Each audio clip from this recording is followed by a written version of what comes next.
Hello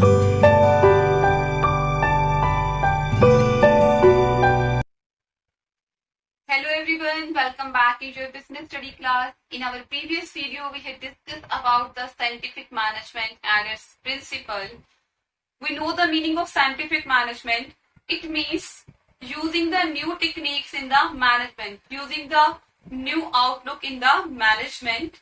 Now, what are the techniques? What are the ways by which we can apply the scientific management in our management activities?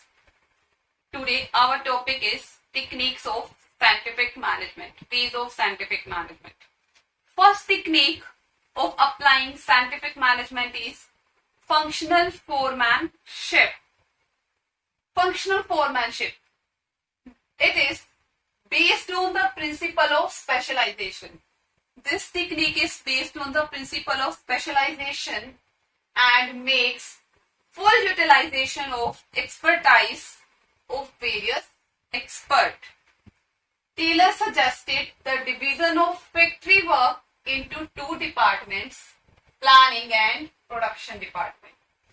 Taylor का कहना था, Taylor ने हमें suggest किया scientific management में कि जो भी फैक्ट्री मैनेजर का वर्क होता है उसको हमें टू पार्ट्स में डिवाइड कर देना चाहिए, उसको टू डिपार्टमेंट्स में डिवाइड कर देना चाहिए. वर्क को डिवाइड कर देने से क्या होगा, एक पर्सन डेली वही वर्क परफॉर्म करेगा, रेगुलरली वही वर्क परफॉर्म करेगा, तो क्या हो जाएगा, स्पेशलाइज्ड हो जाएगा, वो उस काम में स्पेशलाइज्ड हो जाएगा और एक्सपर्ट हो जाएगा. और इस तरह से हम उस पर्सन की, जो पर्सन स्पेशलाइज्ड हो गया है, उसकी एक्सपर्टाइज का फुल यूटिलाइजेशन कर पाएंगे, उसके एक्सपर्ट होने का फुल यूटिलाइजेशन करेंगे.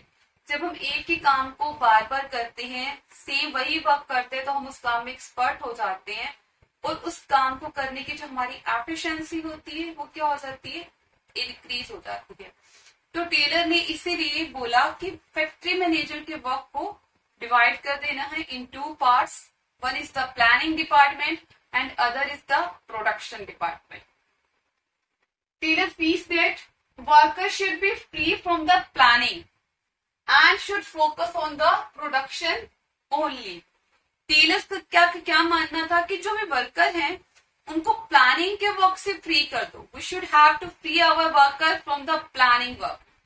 Workers should focus only on the production activity.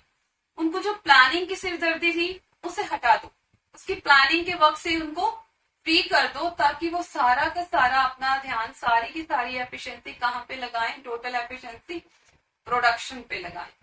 ठीक है, तो इसीलिए उसने जो भी हमारा फैक्ट्री मैनेजर है उसके टू पार्ट्स किए, उसके वर्क के, एक को प्लानिंग का वर्क दिया और एक को प्रोडक्शन मैनेजर का वर्क दिया. आगे इसको 8 पार्ट्स में फिर इनके स्पेशलिस्ट लगा दिए. ठीक है, प्लानिंग ऑफिसर के नीचे 4 लोग काम करते थे, root clerk, instruction card clerk, time and post clerk and discipline officer. ऐसे प्रोडक्शन मैनेजर में gang boss, speed boss, repair boss and inspector. Okay, 8 specialist लगाए उसने कि हमें एक मैनेजर में काफी सारी क्वालिटीज चाहिए होती है. वो एफिशिएंट होना चाहिए, उसके काम करने की स्पीड अच्छी होनी चाहिए, उसका सुपरविजन अच्छा होना चाहिए. तो एक पर्सन में इन सभी क्वालिटीज का मिलना पॉसिबल नहीं है, तो इसीलिए उसने 8 स्पेशलिस्ट लगाए. ठीक है, अब हम पहले बात करते हैं प्लानिंग ऑफिसर की. प्लानिंग ऑफिसर में जो हमारे 4 स्पेशलिस्ट आते हैं वो कौन से हैं, रूट क्लर्क. रूट, जैसे कि नेम से इसका पता लग रहा है, रूट मीन्स किस रास्ते से जाना है हमको, किस रूट से होके जाना है अपने डेस्टिनेशन पे, अपनी मंजिल पे किस रूट से होकर हमें गुजरना है, मतलब सीक्वेंस. रूट क्लर्क हमें क्या बताता है, tells about the sequence of completing a work. एक काम को करने में हमें कौन कौन से स्टेप्स आएंगे, कौन कौन से सीक्वेंस, कौन कौन से स्टेप्स हैं, कौन से सीक्वेंस से हमको होके जाना है, रूट क्लर्क हमें उसके बारे में बताता है. सीक्वेंस बताता है कि पहले आप ये करो, फिर ये करो, फिर ये करो, फिर ये करो. ठीक है, काम को कंप्लीट करने का सीक्वेंस कि पहले आपको ये वाला स्टेप करना है, फिर ये वाला करना है, फिर ये करना है 3rd नंबर पे, फिर 4th नंबर पे आपको है, सीक्वेंस बताता है हमें काम का, रूट बताता है, ठीक है, रूट क्लर्क। बस इसका काम यही है कि आपको सीक्वेंस बताना। उसके बाद है इंस्ट्रक्शन कार्ड क्लर्क। नेम से सजेस्ट हो, इंस्ट्रक्शन, इस क्लर्क का काम क्या है, इंस्ट्रक्शन देना। इंस्ट्रक्शन मीन्स कि जैसे मैंने आपको बताया, ये हमें सीक्वेंस बताता है कि फर्स्ट स्टेप ये करना है, सेकंड स्टेप ये करना है। अब इंस्ट्रक्शन कार्ड क्लर्क हमें बताता है कि पहला स्टेप किस वे में करना है, ठीक है, सेकंड स्टेप किस वे में करना है, उसकी गाइडेंस देता है हमको, गाइडलाइन देता है, उसकी इंस्ट्रक्शन देता है हमको, ठीक है। This instruction regarding performing a work, एक वर्क को परफॉर्म कैसे करना है। इसके बाद है हमारा time and cost clerk.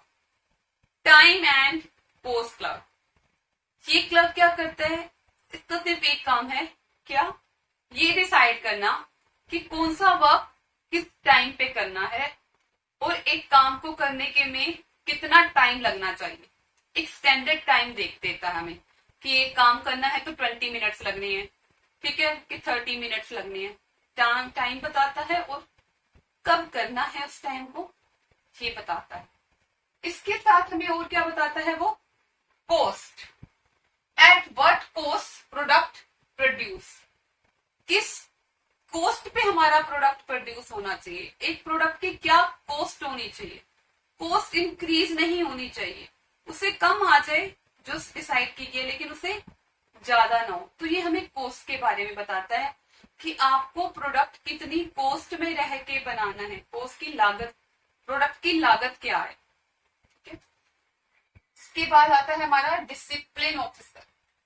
Discipline, जैसे कि नेम बता रहा है इसका, डिसिप्लिन ऑफिसर क्या करता है, इंश्योर करता है कि जितने भी हमारे वर्क हैं वो एक डिसिप्लिन मैनर में हो, जो भी हमारा वर्क है वो किस मैनर में कंप्लीट हो, डिसिप्लिन मैनर में हो, रूल्स एंड रेगुलेशन का फॉलो कर रहे हो।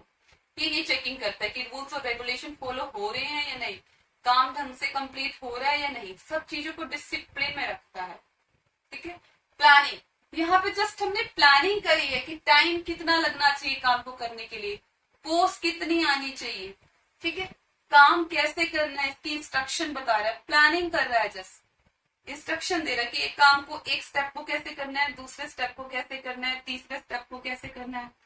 रूट क्लर्क हमें बताता है कि स्टेप कौन कौन से हैं। तो जस्ट प्लानिंग हुई है यहाँ पे काम की, अभी हमने काम किया नहीं, सिर्फ प्लानिंग की है।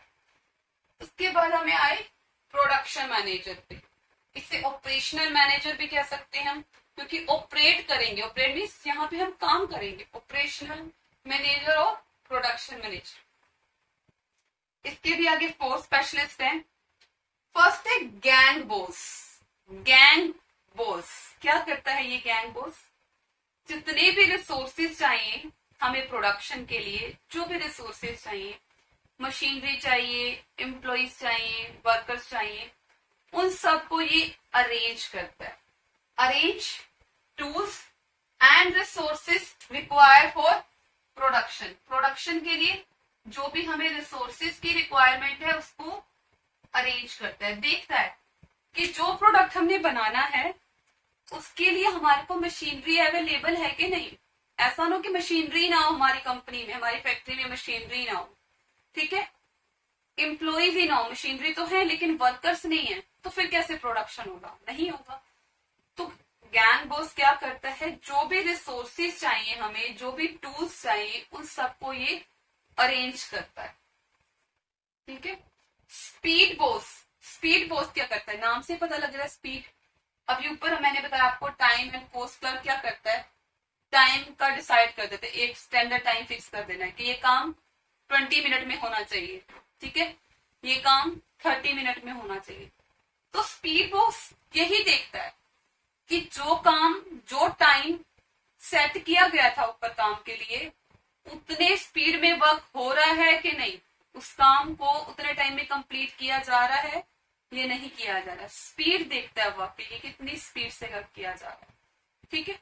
फिर अगर नहीं हो पाता तो उसका रीजन फाइंड आउट करता है कि क्या रीजन है। उसके बाद आता है रिपेयर बॉस। रिपेयर बॉस क्या है, देखिए गैंग बॉस तो क्या करता है, टूल्स को, मशीनरी को अरेंज करता है, ह्यूमन रिसोर्सेज को अरेंज करता है।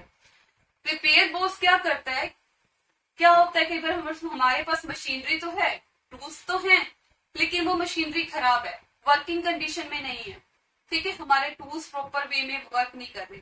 तो रिपेयर बॉक्स यही देखता है कि जो भी मशीनरी है, जो भी टूल्स हैं, वो वर्किंग कंडीशन में है कि नहीं, मशीनरी पड़ी है, कहीं इसमें जंग तो नहीं लग गया, कहीं वो ऐसे रुकी तो नहीं पड़ी, तो वो सब चेकिंग करता है कि जो भी हमें रिसोर्सेज चाहिए वो वर्किंग कंडीशन में है। इसका काम सिर्फ यही देखना है। सब अपना अपना काम कर रहे हैं, सभी अपने काम में स्पेशलिस्ट है। उसके बाद इंस्पेक्टर, इंस्पेक्टर क्या करता है, इंस्पेक्शन, इंस्पेक्शन करता है, चेक करता है हमेशा। तो ये चेक करता है कि हाँ प्रोडक्ट तो बन गया, लेकिन क्या उस प्रोडक्ट की क्वालिटी भी अच्छी है या नहीं है। तो ये प्रोडक्ट की क्वालिटी को चेक करता है, क्वालिटी कंट्रोल कह सकते हैं इसको। ये क्या करता है, क्वालिटी के ऊपर कंट्रोल करता है। जो हमने अपने प्रोडक्ट का स्टैंडर्ड रखा था, स्टैंडर्ड क्वालिटी रखी थी, उसके अकॉर्डिंग हमारा प्रोडक्ट बना है या नहीं बना। अगर नहीं बना तो क्या रीजन है, उस रीजन को फाइंड आउट करता है और फिर करेक्टिव स्टेप लेता है उसको ठीक करने के, किस तरह से हम अपनी क्वालिटी को इम्प्रूव करें, ठीक है। और इन सब के नीचे हमारे वर्कर्स वर्क करते हैं। इन सभी 8 स्पेशलिस्ट के नीचे हमारे कौन वर्क करते हैं, वर्कर। यहाँ पे कौन आ जाएंगे, इन सब लोगों के नीचे कौन वर्क करता है, हमारे वर्कर्स।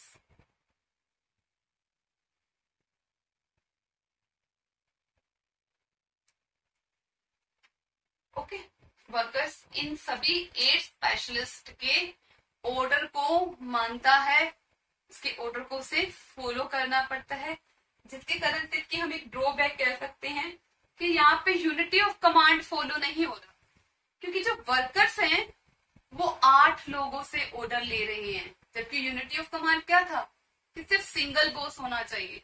तो इस केस में यूनिटी ऑफ कमांड थोड़ा मिस है, इसकी एक डिसएडवांटेज कह सकते हैं। Okay, I hope you understand this concept, this technique of scientific management. In our next video, we will discuss the next techniques of scientific management. Okay, thank you, goodbye, and take care.